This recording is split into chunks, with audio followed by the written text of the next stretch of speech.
The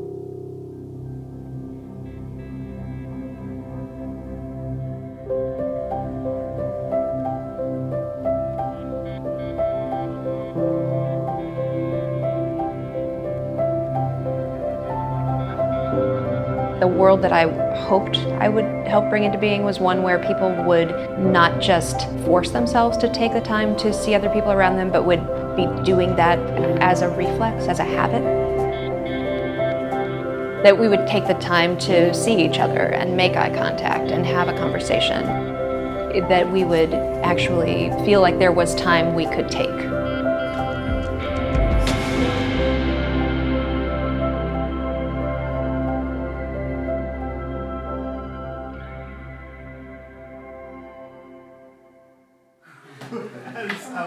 So the main thing that we've got on the agenda today is we have a broader crisis in America right now in that people aren't talking to each other.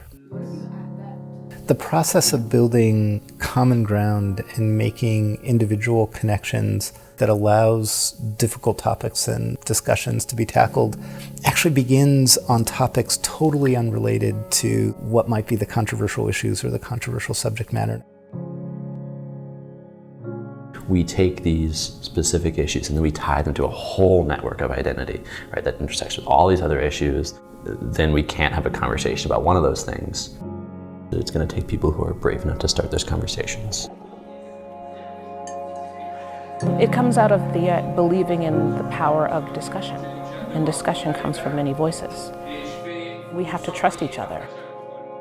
Diversity not only means people of different colors, it also means diversity of thought.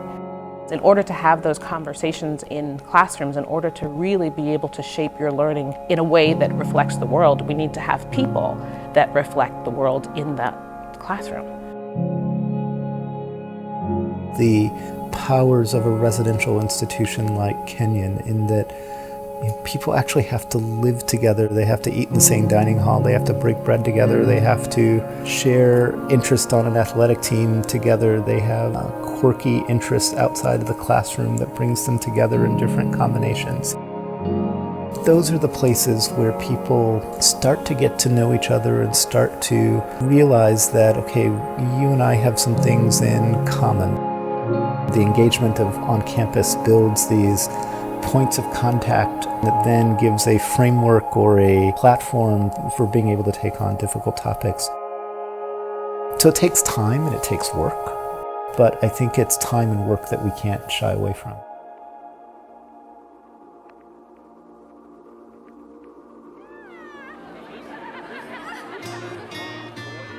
You're going to meet people from Zimbabwe, but also from Columbus, from a boarding school in California, but also a public school in Milwaukee. People that have made a choice to come to this tiny place and make it home. We're not here for the nightlife.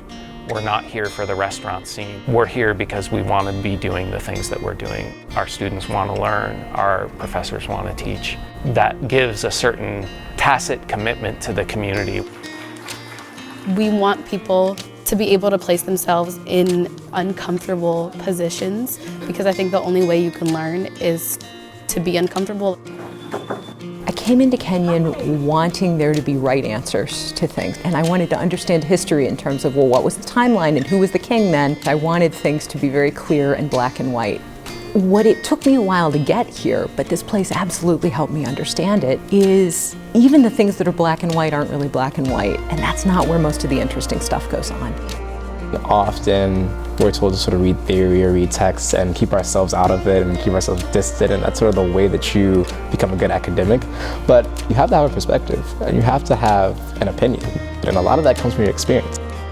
But that's the point, which is to get people to realize that there's a whole deep ocean of possibility that they've never thought of, and wow, fantastic, let's explore them.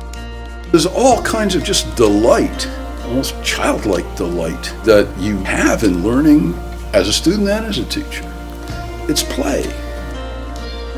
What I want from the classroom is for people to learn how to listen to each other. What it should do is teach people how to ask genuine questions in the face of the world around us. What is a good life? What is a good death?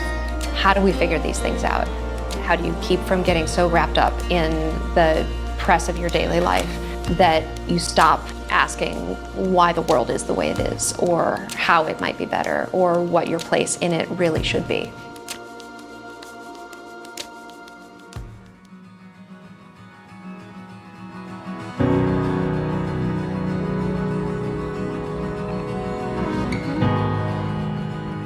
The blueprint of where we need to go, it's like a yellow brick road. You can't miss it.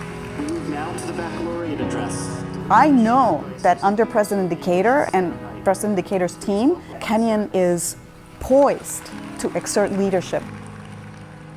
There's something about this place where the essential feel and the smell and the light, so much of it feels very permanent.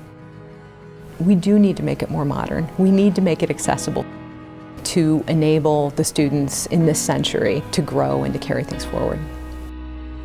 We've come a long way and we know the path forward in order to continue our commitment to talented students from a range of different economic backgrounds, to continue to make Kenyon a place that's the model for rigorous inquiry and discourse, not only in the country but in the world. So we know the path. What we need is the resources. This is the moment for all of us to come together and to make those resources possible, to drive us forward to what Kenyon can be and the greatness that lies ahead. It has been gratifying to see the progress that Kenyon has made, and at the same time, it raises the stakes and raises the urgency to do even more. None of us succeed totally on our own. We succeed because of those who came before us. We succeed because of those around us. The place is eternal, and may it be so. There's no place actually on the planet that's quite like Kenyon. Thinking about that, as I leave, like the scholarship that I have continues, like someone else is coming to Kenyon, that they're coming to Kenyon and they're gonna have this beautiful 4 years and they're gonna be hard and they're gonna be great at the same time. But that's something I couldn't have asked for. The money I've received and the beautiful academic buildings and the amazing faculty and professors, they're such a gift that I've been blessed to have in my life. So I just want to continue that when I leave, and I hope other people will consider doing that as well, because it's been such a gift to be here.